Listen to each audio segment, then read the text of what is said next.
오늘 나와 가정을 살리는 예배라는 제목으로 함께 말씀을 나누고자 합니다. 여러분의 가정은 안녕하십니까? 평안하신지요? 어떻게 보면 지금 시대의 위기와 사회의 어려움들은 가정의 위기라고 할 수 있을 수도 있는 것 같아요. 부부 간의 갈등은 물론이고 부모 자식 간의 갈등, 고부 간의 갈등, 요즘에는 이제 아이가 나오면 그 장모님이 오셔가지고 아이를 봐주는 경우들이 많으니까 요즘에는 장모 사위의 갈등도 이제 큰 화두로 떠오른다고 합니다. 이혼율은 물론이고 그 오랜 시간 결혼 생활을 지켜왔던 이제 어르신들도 황혼 이혼을 생각하고 이제 내 나름의 인생을 찾으련다 이런 얘기들도 하는 것들이 매스컴이나 뉴스에서 심심치 않게 많이 등장하고 있는 것도 가정이 가지고 있는 위기라고 얘기할 수 있겠죠. 젊은 세대들이 결혼을 기피하는 것은 어떻게 보면 단순히 경제적인 어려움, 미래에 대한 책임, 이런 것도 당연히 있을 수 있겠지만 그 살아가는 가정 안에 화목함과 가정의 소망을 보지 못했기 때문이라는 이유도 있을 수 있습니다. 자녀들의 교육 문제, 우리들의 가정의 수많은 위기들, 여자분들 같은 경우에는 결혼 이후에 자기의 커리어가 끊어지는 것 같아서 삶의 회의감이 들기도 하고, 뭔가 싱글로 살아가는 사람들이 자기 일을 막 하고 있으면 내 삶이 좀 바보 같아 보이는 것 같기도 하고, 뭔가 이렇게 자기의 발목을 잡고 있는 것 같죠. 이게 둘이 같이 뭉쳐서 사는데 더 나아져야 될 것 같은데 더 막 힘들어지는 것 같은 그런 모습들, 많은 일들이 가정을 기피하게 되고 가정을 유지하거나 그것들을 위해 자기를 헌신하는 일들이 바보처럼 여겨지는 세상 속에 살아갑니다. 우리의 가정의 위기는 사회의 위기고, 사회의 위기는 곧 하나님이 만들어 놓으신 이 창조 세계의 위기라고도 할 수 있겠죠. 그러면 성경 속에서 나오는 가정은 어떨까요?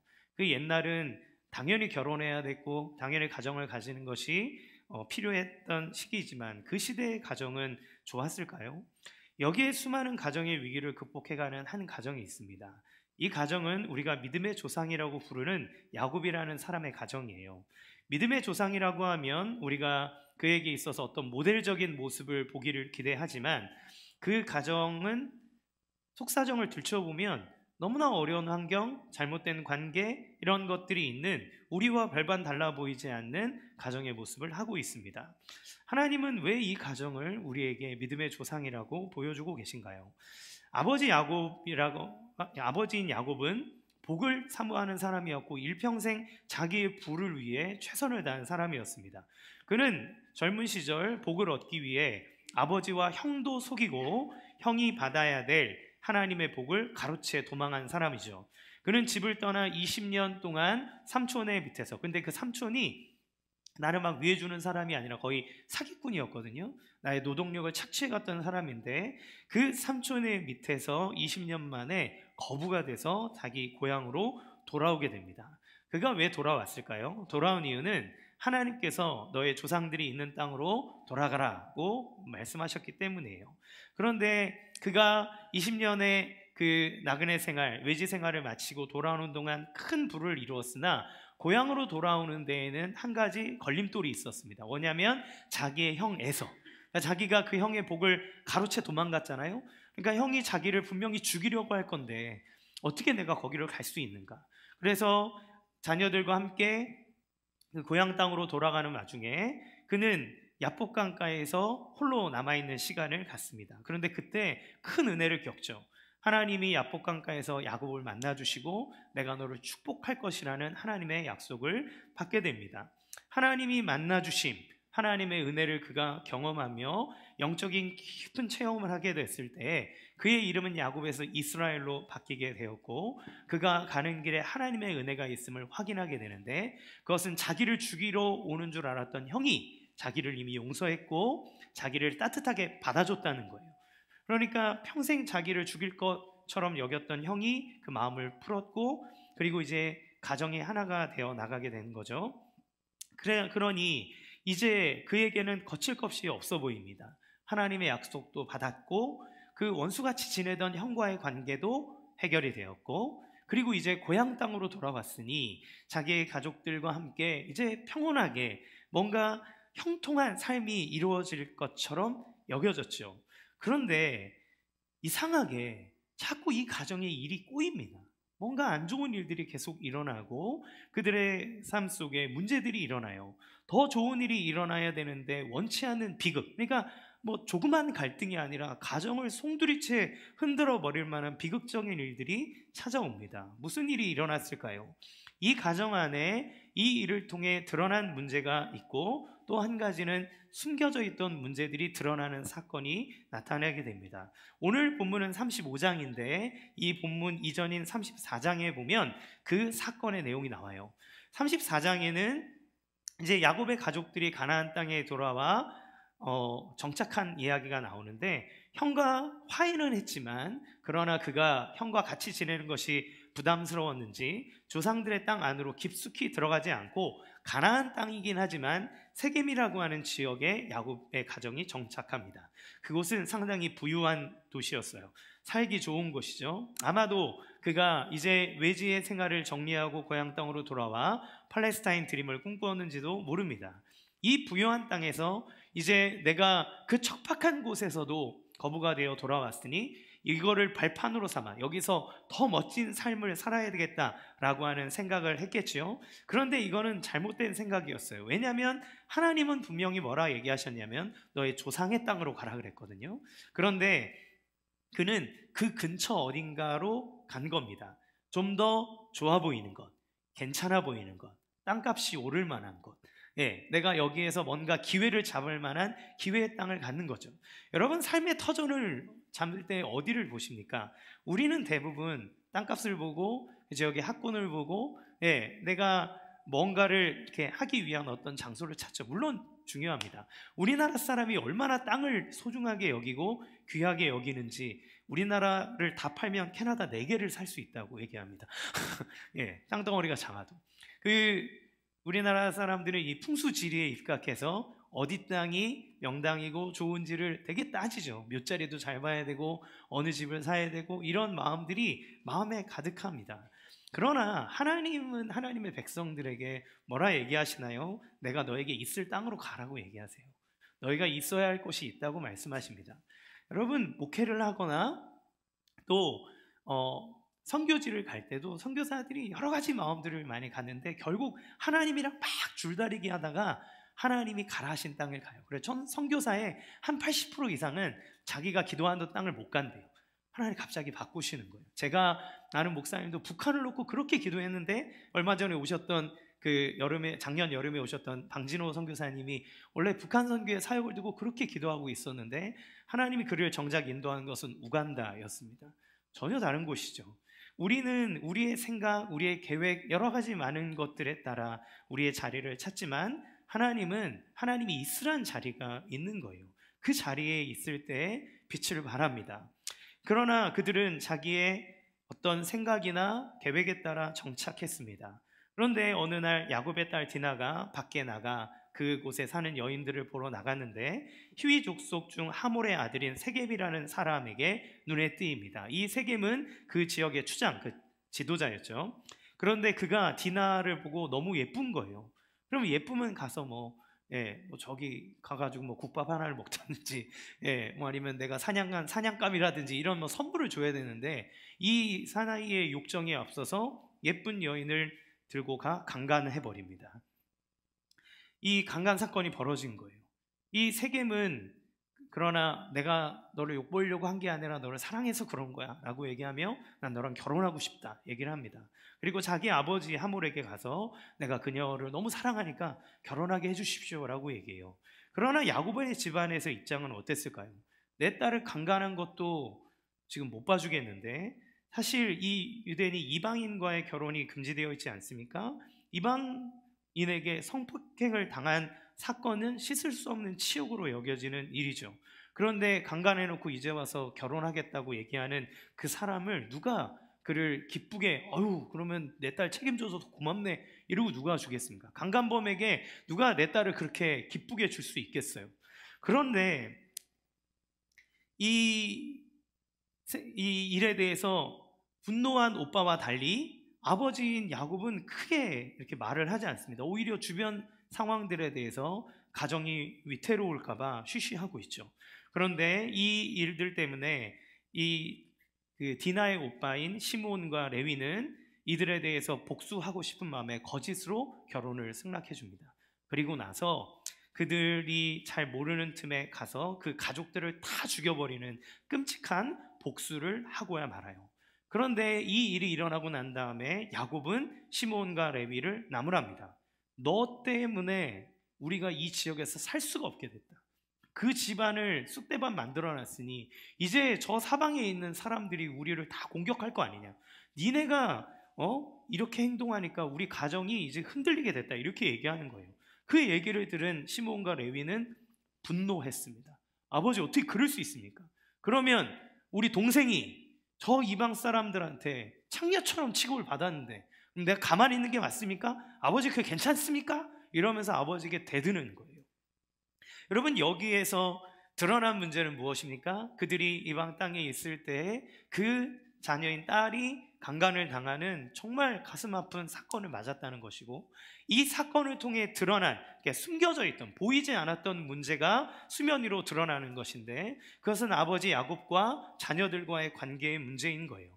아버지 나름대로는 자기의 가정을 안전하게 지키고 가정을 더 잘되게 하기 위해서 살아갔으나, 그러나 그 아버지는 딸이 강간을 당한 상황 속에서도 제대로 된 말 한마디를 못하고 있고 실리를 따지고 있는 사람이었고, 그런 아버지에 대해 자녀들은 분노하고 있는 거죠. 아버지는 어떻게 우리에 대해서 이렇게 취급할 수 있습니까? 아버지는 우리에 대해서 어떻게 이런 모습으로 일관할 수 있습니까? 당신이 우리의 가장이 맞습니까? 그러면 오빠인 내가, 내 동생이 저렇게 됐는데 우리가 그걸 가만히 보고 있어야 됩니까? 라는 불만이 아버지를 향해 튀어나오는 거죠. 그러니 우리는 인생을 살아가며 가정의 여러 가지 문제들을 맞닥뜨립니다. 재정적인 문제가 있을 수도 있고, 아니면 어떤 일을 하는데 길이 막혀서 어려울 수도 있고, 아니면 육체 질병이 올 수도 있습니다. 그런데 사실 그 외부의 문제보다 더 심각한 것은 무엇인가요? 가정 안에 관계가 틀어져 있고 그 외부적인 어떤 요소들을 세우기 위해 사실 진정으로 그 안에 부모와 자녀 간의, 부부 간의 관계가 원활하지 않는 모습들로 인해 깨어진 가정이 되고 있는 것이 더 큰 문제입니다. 사실 외부적인 어려움이 있다 할지라도 가정이 하나가 되고 끈끈해지면 그 위기들을 극복할 힘이 생겨지지만, 가정의 문제, 관계의 문제가 틀어져 버리면 부유하면 외도를 하고, 그리고 위기가 오면 분열하게 되는 이런 문제들이 생기게 되죠. 제가 교구를 담당하면서 정말 많은 가정들을 만나게 됐습니다. 원치 않게 교구를 계속 옮겨야 됐거든요. 그래서 거의 만난 가정들이 한 1000가정 정도 돼요. 그 가정들의 이야기들을 들어보면 사실 주일학교나 청소년, 청년들은 제가 담당할 때 그 아이들이 문제들이 많잖아요. 아이들이 갖고 있는 내면의 문제들 많잖아요. 그러나 딱 카테고리가 정해져 있습니다. 애들은 문제가 다 많아도 성적, 진로, 이성교제, 친구, 이거예요. 이 거의 그 안에서 다른 게 없습니다. 그런데 교구를 담당하면서 딱 가면 뭔가 겉에서 보면 안정적으로 보이고 뭔가를 이룬 분 같고, 그리고 가정도, 자녀도 뭔가 다 잘 되는 가정들. 제가 주로 담당했던 곳이 수지 아니면 광교 지역인데, 광교 땅값 얼마나 올라갑니까? 거기에 집 사고 들어와서 막 날로 막 집값 올라가는 것 때문에 싱글벙글해 있는 사람인 것 같고, 또 수지도 나름대로 집도 넓고 자기의 직장도 번듯하고 뭔가 잘 사는 것처럼 보이는 그 가정 안에 들어가도 기도 제목은 다 비슷해요. 그런데 그 얘기들 하나하나 물어가면서 이야기하다 보면 그 안에서 나오는 이 숨겨져 있는 문제들이 얼마나 다양한지 모릅니다. 와, 이게 문제가 이렇게 많아? 그래서 제가 청년들이나 청소년들을 할 때 보지 못했던 진짜 별 희한한 문제들, 진짜 남편의 외도 때문에 정말 교회 다니면서도 너무너무 추악한 이야기들도 많이 들었던 것 같아요. 어떤 가정은 고부간의 갈등 때문에, 아까 말씀드렸던 것처럼 이제 장모님이 들어와서 애들 봐주시는데 사위랑 부딪혀서, 그래서 우스갯소리로 베드로가 예수님을 부인한 이유가 뭔지 아냐? 예수님이 장모의 열병을 고쳐줬기 때문이다. 이런 얘기, 이런 얘기가 있을 만큼 우리 안에 그 갈등들은 너무나 크죠. 또 재산 분할로 인해서 형제간의 원수가 됐다든지, 동서간에도 누가 뭐 어떻게 하는데 여우같이 굴어서 미워 죽겠다는 둥 왔는데 우리 아이랑 비거가 된다는 둥 뭐 겉으로는 다 갖춘 것 같고 다 좋은 것 같지만 그 사람들의 마음은 그냥 썩은 동태처럼 막 썩어 문드러져가는 모습들. 그래서 가지고 있는데 행복을 누리지 못하는, 그리고 가족이 있는데 외로운 그 이상한 현상들을 저는 정말 많이 보게 되는 것 같습니다. 여러분, 이 야복의 집안이 뭐가 부족합니까? 돈이 없습니까? 아니면 형제가 없습니까? 부모가 없습니까? 다 가지고 있지 않습니까? 안전한 그 집안에 군대들도 있고 어디 가든 안전할 수 있는 그 가문, 하나님의 복을 받은 가문. 그런데 이 잘 나가던 집안이 하루아침에 이렇게 망할 위기에 처한 거예요. 이들의 위기를 어떻게 헤쳐나갈 수 있겠습니까? 믿음의 가정이라 하는데 아버지와 자녀들 간의 골은 깊어져 있고, 그리고 야곱에게는 두 부인이 있는데 하나는 편애하고 하나는 싫어하는 이 기형적인 가정들 안에 이들은 무엇을 해결해야 되고 어떻게 나아가야 될까요? 그때 하나님이 야곱에게 나타나시는 거예요. 하나님은 그에게 말씀하십니다. 하나님은 야곱아, 너의 문제를 해결할 방법을 내가 너에게 알려주겠노라고 얘기하시는 겁니다. 뭐라 얘기하실까요? 1절 말씀 같이 읽겠습니다. 시작. 하나님이 야곱에게 이르시되 일어나 베델로 올라가서 거기 거주하며 내가 내 형 에서의 낯을 피하여 도망하던 때에 내게 나타났던 하나님께 거기서 제단을 쌓으라 하신지라. 네, 좀 그렇지 않습니까? 하나님이 정말 지혜로운 분이시잖아요. 하나님은 능력이 많으신 분이잖아요. 하나님은 전지하신 분이잖아요. 그러면 하나님이 눈에 번쩍 뜨일 만큼 탁 집어가지고 요게 문제야, 저거 문제야, 요거 고쳐, 저거 고쳐, 요건 요렇게 하면 돼, 이렇게 얘기해주면 얼마나 좋습니까? 야, 저 지금 디나 사건은 내가 변호사 하나 소개시켜 줄 테니까 여기 가서 소송 걸어. 네, 내가 경찰이랑 검찰 여기 아는 줄 다 아는 애 내가 세우는 사람이 있으니까 여기 가서 신고해. 뭐 이런 식으로 뭔가 이런 실질적인 해결의 방법을 얘기해 줘야 되지 않습니까? 가정상담 받아봐, 너 가서 상담 받고 이렇게 해봐, 뭐 이렇게 해줘야 될 텐데 하나님이 해결책이라고 주신 것은 무엇이냐면, 야, 너 나 만났던 베델 알지? 거기로 가. 그래서 예배하라는 거예요. 왜 하나님은 이렇게 말씀하시나요? 하나님은 지금 야곱아, 너가 왜 삶에 이런 일이 일어나고 너의 가정 안에 이런 어려움들이 있는 이유가 뭔지 아니? 야, 너 예배가 무너진 거야. 너 처음에 아버지 집을 떠나 혼자 있을 때 나를 만났던, 내가 너를 만나줬던 그곳으로 돌아가. 내가 그곳에서 너를 만나줄 거야. 하나님이 얘기하시는 겁니다.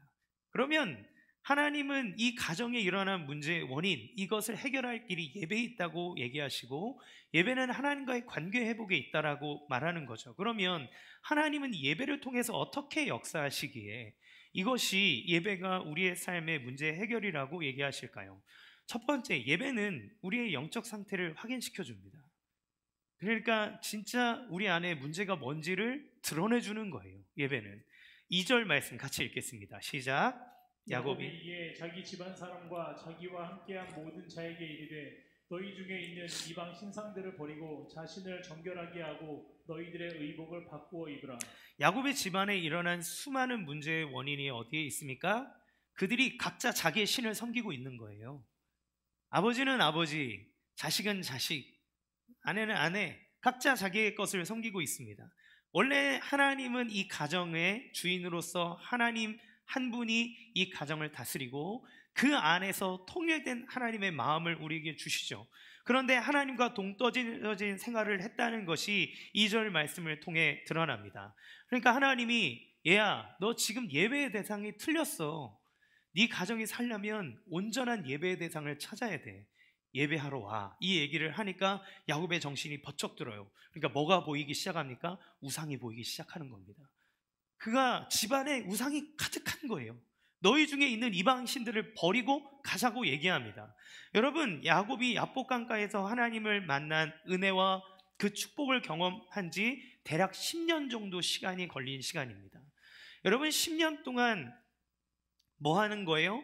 하나님 제대로 찾은 적이 없다는 거예요. 이 사람들이 10년 동안 하나님이 주셨던 그 은혜, 과거의 은혜 하나 딱 붙잡고 그리고 10년을 묵는 겁니다. 여러분, 신앙생활 하는데 왜 어려운지 아십니까? 여러분 간증해보라고 얘기하면 다 10년 전 거 얘기합니다. 제가 청소년 때, 청년 때 수련회 가서 막 그때 주님 만난 은혜가 너무 크고, 지금은요, 뭐 지금은 감사하긴 한데 그때가 진짜 좋았던 것 같아요. 제자 훈련 받을 때 막 그때 막 하나님 너무 은혜롭고 날 만나 주셨어요. 지금은 어떠십니까? 지금도 뭐 좋긴 한데 그때가 진짜 좋았어요. 여러분, 만약에 부부가 삶을 살아가면서 그냥 처음 연애할 때 느낌 하나 갖고 10년, 20년의 삶을 살아간다면 어떻겠습니까? 여러분, 그러면요, 다른 사람을 찾을 수밖에 없어요. 10년 전에 그 여인을 찾는 겁니다. 20년 전에 그 남자를 찾는 겁니다. 다른 남자를 찾는다는 게 아니라 내가 처음 봤던 그 사람, 그때 처음 만났던 그때 자네가, 당신이 좋아. 그러면 여러분, 우리의 마음속에 과거에 머물러 있으면 우리 안에 다른 것들이 계속 껴들어옵니다. 왜냐하면 지금의 모습, 지금의 그 사람, 지금의 그것들을 우리가 받아들이고 사랑하고 안지 못하면, 그러면 우리는 과거의 그 모든 망령 속에서 우리의 삶에 지금 이뤄갈 사랑과 관계들을 온전히 맺지 못하게 돼요. 여러분, 그러기에 우리는 매주 하나님 앞에 나아갑니다. 또 뭐 청소년이나 아니면 청년 때 수련회나 우리 뭐 기도원을 가거나 하는 것들을 계속하죠. 그런데 여러분, 제가 중고등학교 때 정기적으로 수련회를 가면 어떤 일이 일어납니까? 하나님 앞에 나가서 하나님 사랑합니다, 주님 은혜 너무 감사해요 그러면서, 그때는 막 새벽 2시까지 막 기도회가 짧은 것 같고 찬양해도 너무 부족한 것 같고 막 그렇게 기도하고 회개하고 비전 받고 하나님 팍 내려와가지고, 그래 이제 난 주를 위해서 살기로 했어 그러면서 살다가 한 3일 지나면 약간 꼬시러는데 아니야 이러면서 하다가 한 2, 3주 지나고 나면 다시 원래 상태로 딱 돌아와. 그러죠. 그리고 또 수련회 가서 또 주야 하고 절 용서해 주십시오 이러고 나서 또 은혜 받고 내려와서 한 두어 달 있다가 또 그러고, 제가 이거를 정말 어렸을 때부터 교회 다녔으니까 몇 번 막 계속 반복하다 보니, 야 이거 뭐 내가 매번 갔다 와서 또 똑같이 되는 거, 이게 뭐 수련회 갈 필요가 있나, 이런 수련회에 대한 회의감이 들곤 했습니다. 매주 주일 예배 간다고 내가 뭐 완전히 바뀌는 것도 아니고, 이게 뭐 매주 예배 드린다고 괜찮나? 그런데 여러분, 우리가 날마다 주님 앞에 우리의 정해진 시간들, 우리의 마음들을 가지고 주님 앞에 나가야 될 이유가 무엇입니까?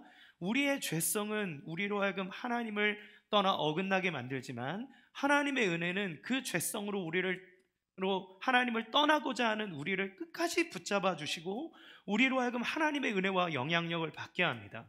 그래서 여러분이 볼 때 아무것도 아닌 것 같은 그 예배의 시간, 여러분이 볼 때 또 다시 다람쥐 쳇바퀴 돌 것처럼 돌아가는 부흥회나 수련회나 이런 것들이라 할지라도 그 모든 과정 중에 하나님의 은혜와 하나님의 영향력을 받고 있는 거예요. 마치 콩나물을 키울 때 물이 다 쏟아 내려줘도 그래서 콩나물이 자라는 것처럼 말이죠. 제가 제자훈련을 할 때는 책을 진짜 많이 읽습니다. 계속 뭐 큐티도 해야 되고 책도 읽어야 되고 독후감 쓰고 그러면 나중에 중반쯤 되고 나면, 목사님 책 읽었던 거 한 개도 기억 안 나요, 뭘 건지 모르겠어요 왜냐하면 계속 읽고 독후감 쓰고 생각 나누고 교제하고 또 공부하고 하는 거죠. 아마 여기 있는 분들에게 그때 읽었던 책 중에 가장 기억나는 구절 얘기해 주세요 그러면 아무도 말 못할 겁니다. 그런데 여러분, 그러면 의미가 없나요? 아니요. 그럼에도 불구하고 그분들이 그 훈련의 시간 동안, 또 훈련을 위해서 계속 하나님과 교제를 갖는 시간 동안 어느덧 그리스도의 인품과 성품이 내 안으로 들어와 있고, 나의 생각과 나의 철학의 방향이 바뀌어져 있고, 나의 삶이 하나님을 향해 한 걸음 한 걸음 나아가고 있는 모습을 보게 됩니다. 여러분, 매일 청소해야 되는 이유가 무엇인가요? 먼지 쌓이는데 왜 합니까? 가만 놔두면 쓰레기장 되기 때문에 그렇죠. 저희 집에 이제 청소기는 D사의 이제 청소기인데, 그 초록불이 이렇게 나가면 먼지가 보입니다. 그래서 이렇게 보면 그냥 안 보이다가 청소기를 틱 누르면 먼지가 막 어휴 이거 어떻게, 그러면 여기만 딱 이제 흡입하려고 이렇게 켰던 청소기가 결국은 집안을 이렇게 다 돌아다니면서 한 번씩 청소를 계속 몇 번씩 하게 돼요. 바닥은 머리카락이 나는지, 내 머리에 날 머리카락이 왜 거기 나냐 싶을 정도로 바닥은 머리카락을 막 계속 생성해내고, 여기 뭐 왜 이렇게 쌓이냐. 우리의 삶은 가만히 있어도 무언가 껴들어오고 무언가 우리의 삶을 하나님께로부터 몰아내게 하는 거룩함이 아니라 부정함이 계속 묻어나는 삶이 되죠. 그렇기 때문에 우리는 그 거룩하신 하나님 앞에 날마다 나아가 우리의 삶의 상태를 체크하고 하나님이 우리에게 부어주고 계시는 은혜를 누려야 돼요. 그런데 지금 야곱의 가족을 보십시오. 10년 동안 하나님을 찾지 않으니 하나님의 약속을 받은 가족이고 하나님의 축복이 그 가운데 임한 가정이었음에도 불구하고 자연스럽게 각자의 우상을 다 하나씩 갖고 있는 거예요. 그러면 그 우상이 있다는 건 그 가정의 주인이 자녀들마다 다 다르고 부모도 다 다르다는 얘기입니다. 자기가 섬기는 신이 있다는 건 가치관이 다르고 자기의 추구하는 바가 다르고 자기의 욕심이 다른 거예요. 그러면 어떻게 그 가정이 하나로 화합될 수 있겠습니까? 여러분, 예수를 믿는다는 것은 무엇입니까? 그리스도 안에서 하나님과 하나가 되는 거예요. 예수를 믿는 건 나 천국 간다 이것이 아니라 천국 가는데, 그런데 그 전에 하나님의 백성으로서 그리스도 예수 안에서 하나로 연결되는 겁니다. 교회는 어떤 곳입니까? 교회는 성도들이 모이지만 하나가 된 몸입니다. 그리스도를 머리로 해서 그 각 사람이 지체로 연결된 것이 교회예요. 그래서 예수님이 죽으시고 부활하셨을 때 우리 가운데 어떤 일이 일어납니까? 죄로 말미암아 하나님과 우리 사이에 담이 있었는데 예수님이 죽으심으로 이 담을 헐어버리시는 겁니다. 그것뿐입니까? 사람이 죄를 지음으로 말미암아 서로가 원수가 되고 서로에게 헌신과 사랑을 주기보다 자기가 이기적으로 살아갔는데 그리스도의 사랑 안에 있을 때 막힌 담이 허물어지는 거예요. 부부의 관계에 담이 허물어지고 부모와 자녀 간의 관계에 담이 허물어지고 친구 간의 관계에 담이 허물어지는 것. 그래서 예수를 믿는다는 건 그리스도 안에서 하나님의 자녀로 하나가 되는 겁니다. 하나가 되는 것. 그래서 가정에 대해서 뭐라고 얘기합니까? 그저 유교 사회에서는 남자가 하늘, 여자가 땅, 그러니까 남편을 끝까지 죽어라 섬겨라, 조상을 위해서 네 모든 걸 다 섬겨라 라고 그래서 질서를 만들어라라고 얘기하지만 하나님이 만드시는 가정의 모습은 아내들이여 당신의 남편을 교회가 하나님 섬기듯 존경하고 그에게 복종하십시오. 남편에게 뭐라 얘기합니까? 예수님이 너희들을 위해서 교회를 위해 죽기까지 사랑하신 것처럼 남편이여 당신의 아내를 위해 죽으십시오. 당신의 아내를 위해 당신의 모든 것들을 내어놓으십시오. 서로에게 복종하고 서로에게 자기를 죽여감으로 하나님의 사랑 안에 하나 되도록 하시죠. 세상은 수많은 사람들을 향해 너는 나에게 얼마만큼 해줄 수 있고 네가 나에게 얼마만큼 도움이 되고 네가 나에게 가치가 있니 없니를 따지지만 그리스도의 사랑은 가정 안에 너가 나에게 얼마나 가치 있는 존재인가가 아니라 너는 그리스도 안에서 나에게 가장 소중한 자이니 나는 너에게 나의 사랑을, 나의 마음을 주의 이름으로 다 드린다, 다 바친다 하는 그 마음을 갖는 것 아닙니까? 그래서 우리 집 안에, 가정 안에 그 우상들이 사라져야 하나님의 은혜 아래 온전한 하나됨을 누립니다. 지금 가정이 막 역전이 일어나고 사회에 분란함이 오는 많은 이유들은 무엇입니까? 부모들이 그 자녀가 우상이 되어져 버렸고 그 자녀의 자기의 모든 인생을 다 걸어버리니 가정이 가정의 기능을 할 수가 없습니다. 부부는 부부가 가장 사랑하고 최우선순위가 돼야 됩니다. 저의 딸은 사랑을 갈구합니다. 그래서 맨날 물어요. 엄마, 아빠, 아빠는 우리 집에서 누가 제일 좋아? 그러면 답은 자기여야 되죠. 자기여야 돼요. 그러면 저와 아내는 딱 잘라 얘기합니다. 엄마야, 아빠야. 그럼 너를 너무너무 사랑해. 그렇지만 우리 집의 1번은 아빠야. 우리 집의 1번은 엄마야. 그거는 아이를 사랑하지 않는다는 얘기가 아니죠. 그런데 그 부부의 사랑이 온전해질 때 자녀를 향한 순수한 사랑이 우리 가운데 펼쳐질 수 있습니다. 하나님이 가정의 예배를 통해서 우리에게 보여주시는 것은 무엇입니까? 우리 안에 있는 하나님 앞에 어그러진 순서들을 보게 하시는 거예요. 우리가 누구를 따라가야 하는지, 우리의 의사의 결정과 우리의 삶의 방향들은 어떻게 돼야 되는지, 부부가 충분히 사랑함으로써 그 사랑이 자녀에게 흘러가는지 아니면 내 사랑, 내 그 무언가로 자녀에게 매여 있는지는 다른 문제입니다. 그들의 우상을 제거하라 하시는 거예요. 예배는 우리에게 예배의 대상을, 우리의 영적 상태를 보여줍니다. 두 번째, 예배는 하나님의 은혜를 생각나게 합니다. 3절 같이 읽겠습니다. 시작. 우리가 일어나 베델로 올라가자. 네 환난 날에 내게 응답하시며 내가 가는 길에서 나와 함께 하신 하나님께 내가 거기서 제단을 쌓으려 하노라 하네. 야곱은 예배하라는 하나님의 명령에 지난날 자기에게 주셨던 하나님의 은혜를 생각하게 됩니다. 그리고 간증하는 거예요. 얘들아, 아빠가 여보 내가 사실은 홀려다시로 집에서 무일푼 옷 아무것도 없이 쫓겨나왔을 때 하나님 나에게 만나 주셨어. 하나님 나에게 축복하셨어. 나로 하여금 큰 민족을 이룬다 하셨어. 하나님이 그때 나에게 약속하신 내가 여기까지 온 거야. 그러니 우리 다 같이 예배하러 가자. 이렇게 얘기하는 거예요. 그 시간 동안 나를 지키셨다는 겁니다. 이 간증은 무엇을 보여줍니까? 야곱은 하나님을 잊고 살았는데 하나님은 야곱을 잊지 않고 계셨다는 거예요. 여러분, 신앙은 우리가 하나님 앞에 한 만큼 받는 게 아닙니다. 하나님은 우리의 부족함에도 불구하고 우리를 잊지 않으시는 거예요. 내가 뭐 헌금을 많이 해서 하나님 날 복주고 저걸 해서 복주고가 아니라 하나님의 사랑은 우리를 향해 무조건적입니다. 여러분의 자녀를 향해 여러분의 사랑이 무조건적이듯 하나님은 우리에게 그렇게 신실하게 행하시는 거예요. 근데 야곱은 까마득히 잊고 살았어요. 자기가 열심히 노력해서 돈 번 줄 알았어요. 자기가 잘해서 자녀를 이만큼 많이 가진 줄 알았어요. 그런데 자녀가 많은 것도 하나님의 은혜였고 자기가 부를 가진 것도 하나님의 은혜였고 죽지 않고 살아있는 것도 다 하나님의 은혜였다는 거죠. 야곱은 잊었어도 하나님은 그 가정을 기억하고 계셨고 그래서 이 위기의 순간에도 하나님은 찾아오셨고 그리고 그 순간에도 하나님은 지키고 계시는 겁니다. 하나님은 그때 약속을 상기시키는 거예요. 하나님 그때 하나님 뭐라고 얘기하셨는지 그 야곱은 그렇게 자기에게 주신 하나님에게 뭐라고 얘기했는지 한번 볼까요? 창세기 28장 20절에서 22절 시작.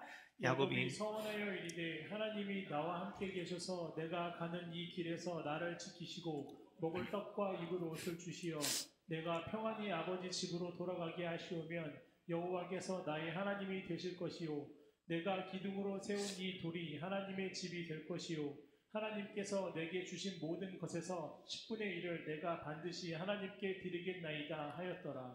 야곱이 10분의 1을 11조 생활을 잘해서 복 받았나요? 그가 하나님 앞에 막 헌금 아끼지 않고 드려서 그랬나요? 아니요. 하나님은 야곱에게 아무것도 받은 적이 없는데 내가 너에게 복을 주고 내가 너의 인생에 함께하겠다고 얘기합니다. 그러니까 야곱이 그 은혜에 감사해서 이렇게 반응한 거예요. 하나님 정말 하나님 그렇게 해주신다는 거죠. 그러면 나를 지켜주세요. 먹을 입을 떡과 옷을 주세요. 그리고 저를 이 위험으로부터 지켜주세요. 그러면 하나님 제가 하나님 그 은혜에 감사해서 하나님을 내 하나님으로 섬기겠습니다. 그리고 제가 하나님이 주시는 그것들의 10분의 1을 반드시 하나님에게 드리겠습니다 라고 얘기한 거예요. 근데 무엇이 문제입니까? 여러분, 하나님은 신실하게 야곱을 지키셨어요. 그의 삶의 필요를 채워주시고 형의 그 오해들을 풀어 안전하게 집으로도 돌아오게 하셨어요. 그런데 야곱은 하나님께 대해서 아무것도 한 것이 없습니다. 여러분, 하나님이 너 나한테 줄 거 안 줬다, 너 계산할 거 남았다 이렇게 얘기하시는 건가요? 아니요. 하나님의 은혜 안으로 들어오라는 거예요. 하나님의 은혜 안으로. 그는 베델도 가지 않았어요. 하나님 나 돌아오게 하시면 베델로 가겠습니다라고 얘기했는데 베델로 가지도 않았고 좋아 보이는 땅 세겜에 눌러 앉아있기만 하고 11조도 하나님 앞에 드리지 않았습니다. 이제 하나님은 그와 관계를 회복하시는 거예요. 야곱아, 너의 복의 근원이 어디 있냐? 너의 삶에 너를 지키고 너와 함께 했던 그가 누구냐? 그 관계를 나랑 회복하자라고 얘기하는 겁니다. 야곱은 신속하게 순종합니다. 왜 그런가요? 은혜가 생각난 거예요. 아, 맞아. 하나님 나에게 주셨지. 하나님 나를 이렇게 지키셨지. 하나님 나와 함께 하셨지. 우리 인간의 마음은 금방 지우개 까먹어버리고 감사를 노래하다가도 어려운 일이라면 하나님 원망하는 것이 우리의 모습이지만 하나님은 언제나 신실하게 우리의 삶 가운데 그렇게 역사하고 계시는 거예요. 여러분, 우리는 자꾸 과거의 한 사건, 특별한 기억 하나로 신앙생활을 버텨나가려고 합니다. 여러분, 그런데 유명한 셰프가 음식을 한번 만들어줬다 생각해 보세요. 여러분, 오늘 모아서 최고의 레스토랑에 가서 그가 직접 요리한 요리를 먹었습니다. 막 세상 황홀한 맛을 맛봤어요. 그러면 여러분 그거 먹고 난 이후에 밥 안 먹으면 삽니까? 그거 먹고 내가 최고의 음식을 먹었으니 이제는 다른 음식으로 더럽히지 아니하리라 그러면서 안 먹고 살면 그 사람이 건강하고 멋지게 살 수 있습니까? 아니요. 그 음식을 먹더라도 매일매일 주어지는 자기의 음식을 먹어야 합니다. 그래야 사는 거예요. 우리가 때로는 어떤 기도원에 갔든 아니면 여러분의 선교를 갔든 아니면 어떤 수련회나 기도원이나 어떤 특별한 현장 가운데서 하나님이 강력하게 만나주시는 하나님의 임재를 경험했다 하더라도 그것으로 인해서 여러분의 평생의 신앙을 끌고 갈 수는 없습니다. 왜냐하면 하나님은 그때 매일매일의 만남 속에 우리에게 주실 은혜들을, 하나님의 사랑을, 하나님의 역사를 준비하고 계시기 때문에 그래요. 가장 따끈하게 지어놓은 우리의 부모님의 그 밥이 매일 밥상에 우리를 기다리고 있는데 우리가 과거의 어떤 특별한 그 사건 하나만으로 우리의 시간을 가져가려 한다면 그것이 얼마나 어리석은 삶이겠습니까? 그런데 야곱은 그거 하나로 버티고 살아오는 거예요. 그거 하나로 여기까지 온 겁니다. 그러니 하나님이 밥 먹으러 오라는 거예요. 얘야, 너 배고프잖아. 밥 먹으러 와. 하나님은 광야에서도 매일의 만나를 주셨어요. 우리가 처음 먹는 것은 즐겁지만 익숙해지면 감동이 사라지지 않습니까? 그렇다 해서 먹지 않으면 죽습니다. 계속 하나님께서 공급해 주시는 것들을 우리가 나와 먹어야 돼요. 지금 하나님이 생각나게 해주신 것은 그때 주셨던 은혜를 회복하라는 게 아니에요. 하나님이 지금 회복하라는 건 야, 과거에 그거를 회복해가 아니라 얘야, 과거에 너에게 약속한 그 하나님이 지금도 역사하고 있어. 너 오는 동안 한 번도 하나님은 너를 떠나지 않았어. 너가 등지고 있는 거야. 밥 먹으러 와라. 밥 먹어라. 오늘도 나는 너를 위해 밥상을 계속 차려놓고 있으니 밥 먹으러 와라. 너의 영적인 갈급함을 해결하라고 얘기하는 겁니다. 우리가 성령의 은혜를 받으면 지금 나에게 임하는 하나님의 사랑을 알게 됩니다. 그것은 단지 일이 잘 풀려서가 아니에요. 고난 중에 있다 하여도 내가 하나님의 인도함을 받고 있는 거구나. 하나님이 나와 함께하고 있구나. 하나님이 나를 도우시고 있구나 라고 하는 것을 깨닫습니다. 그래서 예레미야 선지자는 나라가 망했어요. 지금 하나님의 징계를 받아 이스라엘이라는 나라가 망했습니다. 그럼에도 불구하고 그가 하나님 앞에 섰을 때 예레미야 애가에는 아침마다 새로우니 주의 성실하심이 크십니다. 이 고난과 아픔의 순간 속에서도 하나님은 이 아침을 새롭게 맞이하게 하시고 나에게 소망을 주시는 분이며 하나님은 그 소망을 향해 항상 성실하십니다. 그 하나님을 찬양합니다라고 얘기하는 거죠. 비록 우리의 삶에 어려움이 있다 해도 하나님의 성실은 나에게 계속되고 있는 거예요. 우리는 예수님을 믿는 믿음으로 신앙생활을 합니다. 여러분은 어떤 예수님을 믿고 계십니까? 만약 십자가에 달려 죽은 예수님을 믿으십니까? 우리가 십자가에 달려 죽은 예수님을 믿는다면, 십자가에 달려 죽으신 예수님만을 기억한다면 그것은 추억일 거예요. 과거에 예수님이 날 위해서 이렇게 죽으셨구나. 그러나 그 예수님은 과거의 은혜를 주신 분이지 지금 나에게 은혜를 주실 수 없습니다. 왜냐하면 죽었으니까요. 그런데 우리가 믿는 예수님은 어떤 분이십니까? 우리의 죄를 위해 십자가에 죽으셨지만 그 모든 사망의 권세를 깨고 부활하여 살아계신 예수님을 믿는 거예요. 우리는 살아계신 예수님을 믿습니다.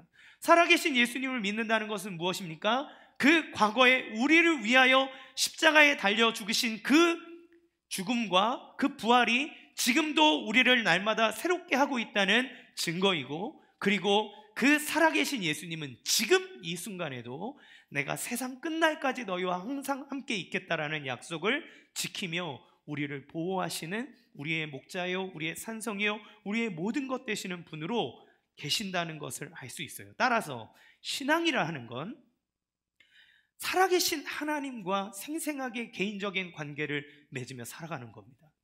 여러분의 삶이 살아계신 하나님을 느끼지 못하고 살아계신 하나님과의 관계가 없다면 그것은 죽은 종교일 수밖에 없어요.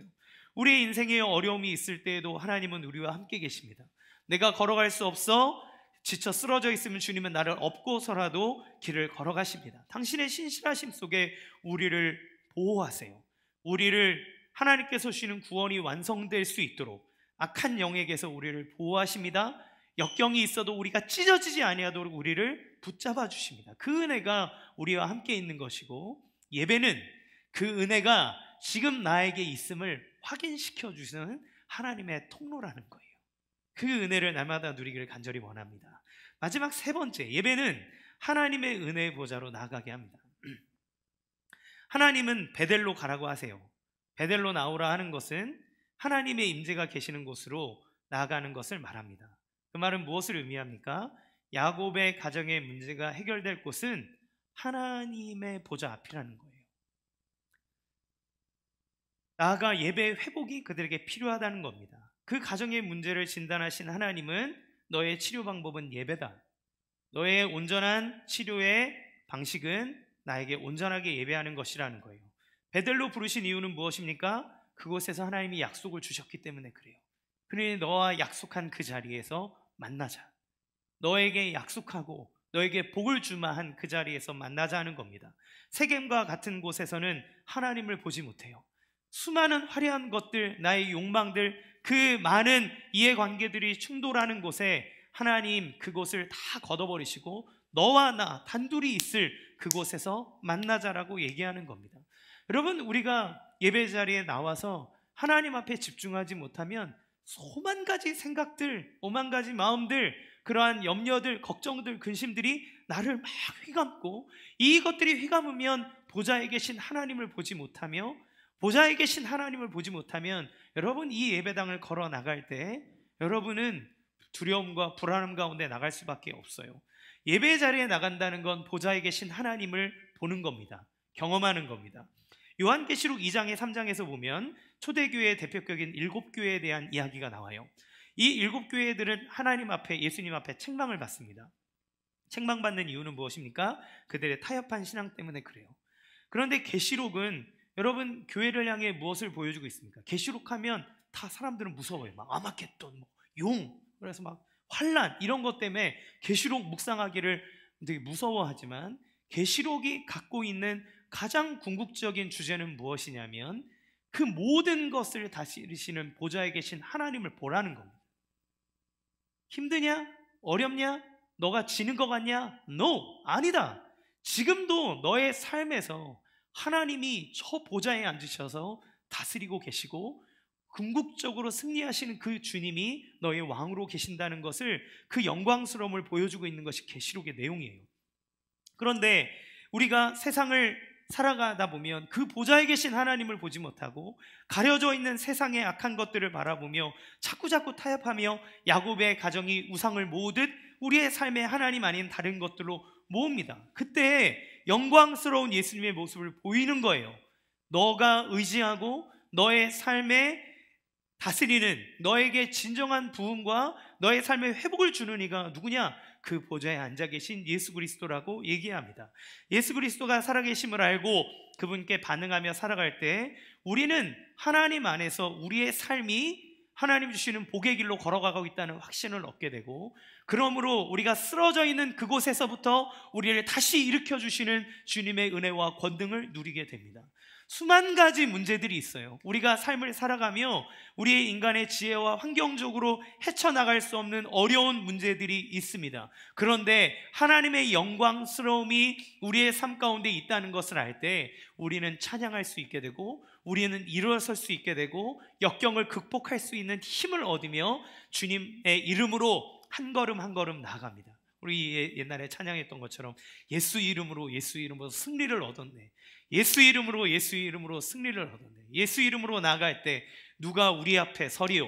예수 이름으로 나아갈 때 생명을 얻었네. 찬양한 것처럼 우리가 보좌에 앉으신, 우리를 다스리시는 진짜 왕이신 예수님을 바라볼 때 우리의 삶에 헤쳐나갈 지혜와 능력을 하나님은 주시고, 우리의 부족함에도 우리의 가정을 끝까지 붙잡아 주시는 하나님의 신실하심을 경험하게 돼요. 여러분, 이후에 야곱의 가정이 어떻게 됩니까?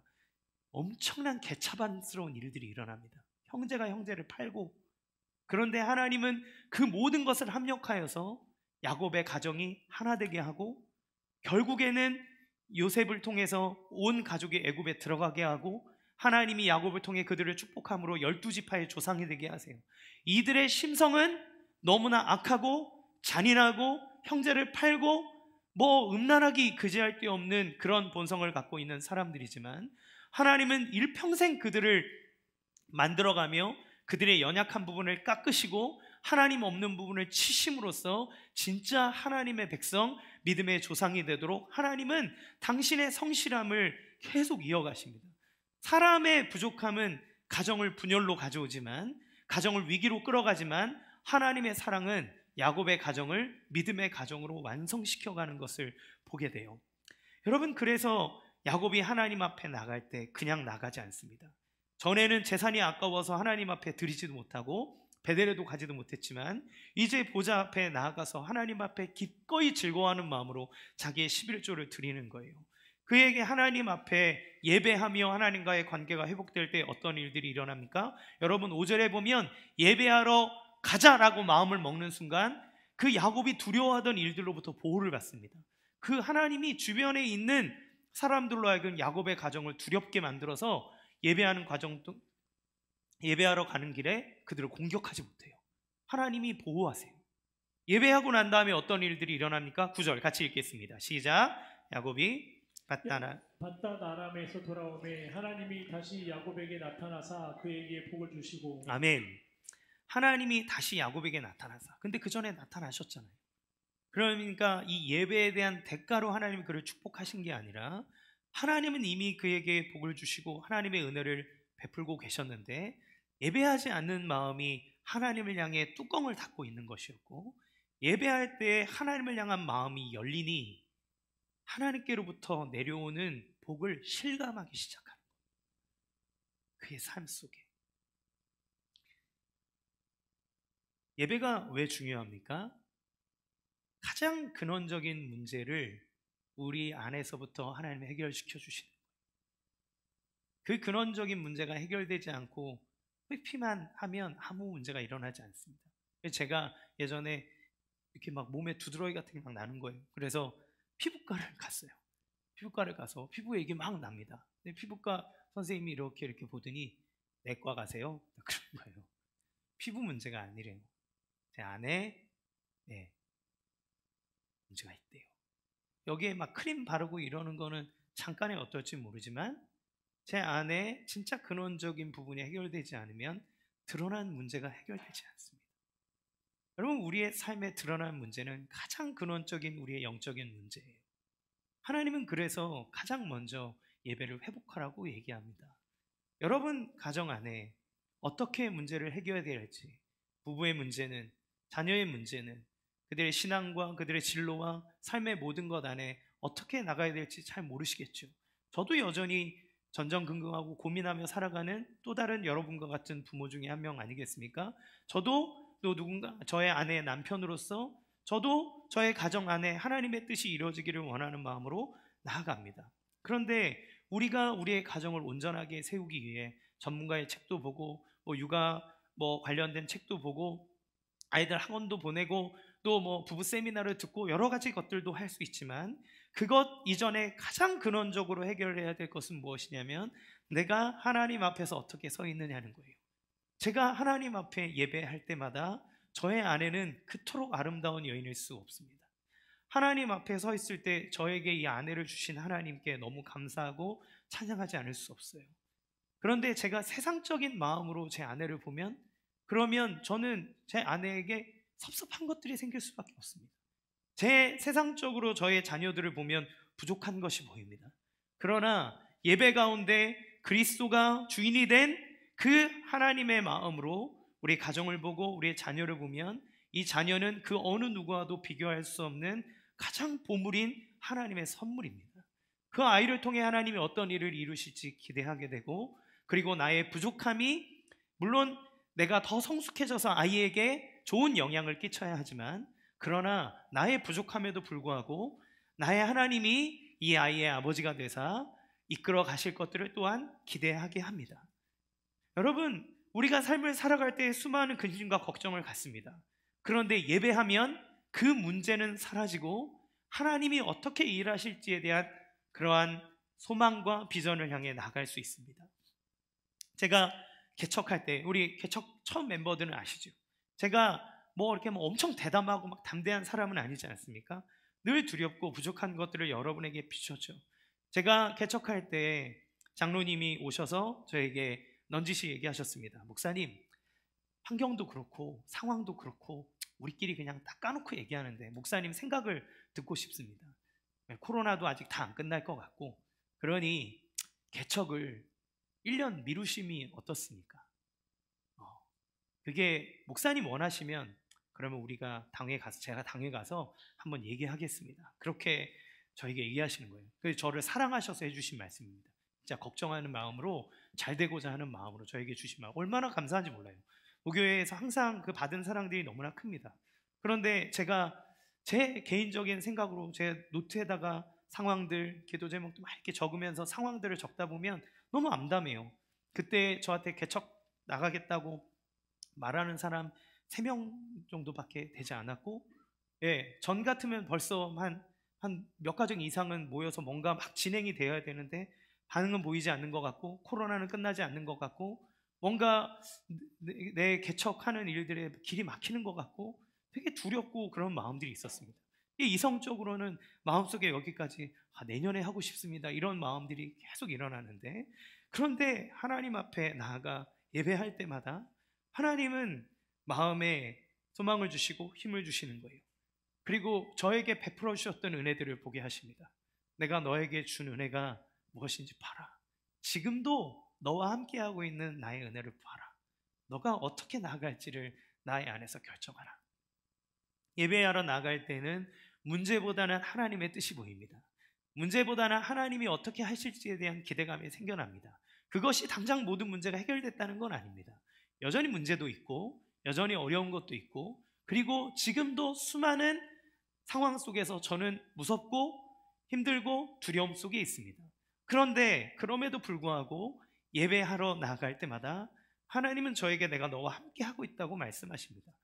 하나님 앞에 예배할 때마다 내가 고민하고 있는 문제들이 주의 손안에 있다는 것을 알게 하십니다. 그래서 저는 너무나 안정추구형의 사람이고 저는 돌다리도 3-4번 두드려야 한번 걷는 사람이고 그래서 무언가를 할 때 실수는 잘 안 하려고 하지만 그러나 어떤 일들을 이룰 때 막 추진력을 힘있게 얻어나간다든지 하는데 너무 부족한 사람임에도 불구하고 그때 하나님이 제 입술을 통해 고백하게 하신 것은 장로님 너무 감사합니다.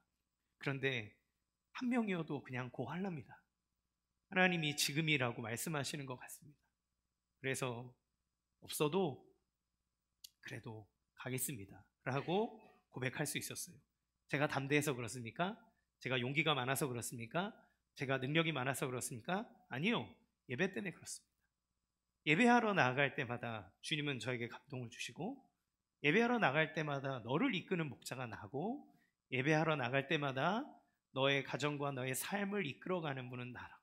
그래서 제가 제 가정에 가지고 있는 수많은 기도 제목들, 개척할 때 갖고 있는 리스크들, 내가 개척해서 나가면 우리 가정을 하나님 어떡하죠? 라고 하는 모든 부분에 대해서도 하나님이 하신다고 말씀하시는 거예요. 하나님이 이끄신다. 하나님이 역사하신다. 수많은 개척교회 목사님들과 교제를 나눕니다. 저는 부르주아예요. 금수저예요. 정말 열악한 환경 속에서 가족 이끌고 나와서 가족들끼리 예배하면서 집안에서 예배하는 목사님들도 계십니다. 그분들 또한 자기의 생각은 그 무언가 더 안정적인 것을 향해 나아가기 원하는데 하나님이 내가 너의 가정을 책임진다. 너와 함께한다라고 하는 그 한마디 말 속에 하나님과 동행하며 한 걸음 한 걸음 걸어가는 수많은 믿음의 사람들의 이야기를 듣습니다. 어쩌면 이 개척에 동참한 분들과 또 이곳에 이사 오셔서 정말 이 지역에 있는 교회 중에 가장 작은 교회이지만 교회에 와서 이곳을 결정하기로 하시는 분도 예배에 대한 마음이셨겠지요. 저희가 제공해 드릴 수 있는 것들이나 많은 것들은 부족하지만 그러나 함께 예배의 자리에 나갈 때 예배의 은혜를 받으면 우리는 그 모든 것들이 거쳐지고 하나님이 보입니다. 하나님이 보이면 그 하나님이 우리를 어떻게 이끌어갈지에 대한 생각이 듭니다. 그러면 우리는 하나님을 향해 헌신할 수 있고 하나님 앞에 드릴 수 있고 그리고 하나님 앞에 우리의 삶의 모든 것들을 향하여 한 걸음을 내디딜 수 있는 힘을 얻게 되는 거죠. 여러분의 가정의 예배는 어떠십니까? 가정 예배를 드려라라고 하는 어떤 법칙을 얘기하는 게 아닙니다. 가정 예배 드리면 좋죠. 그런데 이 예배 한 번이라도 여러분 함께 오셔서 드리는 여러분의 예배는 하나님 앞에 어떠십니까? 여러분의 마음이 하나님 앞에 드려지는 예배입니까? 환경, 또 여러 가지 수많은 것들 다 걷어놓고 하나님이 지금 나에게 뭐라고 말씀하시는지, 하나님이 나에게 어떻게 역사하시는지를 보시기 원합니다. 문제가 왔다면 다른 것이 아닌 예배의 회복이 먼저입니다. 너의 예배가 아니라 나의 예배입니다. 남편의 예배가 회복돼야 됩니다. 그거는 남편의 문제고 나의 예배입니다. 나의 예배가 회복되면 그 예배가 회복된 사람을 통해 하나님 역사해요. 우리나라의 유교 문화가 뿌리 깊게 내려서 복음이 들어오기 시작했을 때 예수쟁이가 들어오면 그 집안은 엄청난 분쟁이 일어나기 시작했습니다. 왜냐하면 견고하게 자리 잡혀져 있는 그 유교의 틀 안에 예수 믿는 사람이 들어오니까 가문이 문화가 막 바뀌는 거예요. 그러나 하나님이 주시는 그 흔들림은 하나님이 주시는 진정한 그리스도 안에서 하나됨을 위해서 그 가정 안에 주시는 거룩한 떨림입니다. 한 사람이 예수 앞에 온전하게 나오고 한 사람이 온전하게 예배를 드리면 그 가정은 삽니다. 그 사람을 통해 하나님이 역사합니다. 그래서 이 예배를 드리는 여러분 자신이 하나님 앞에 거룩하게 드려지고 하나님과의 관계가 회복되면 여러분을 통해 가정이 삽니다. 여러분을 통해 회복됩니다. 여러분을 통해 놀라운 역사가 일어납니다. 사랑하는 여러분, 베델로 가십시오. 하나님 앞에 진정한 예배를 드립시오. 그러면 여러분 앞에 있는 그 모든 것들이 주의 은혜 안에 회복되고 열려질 줄로 믿습니다. 이 시간 같이 함께 찬양하며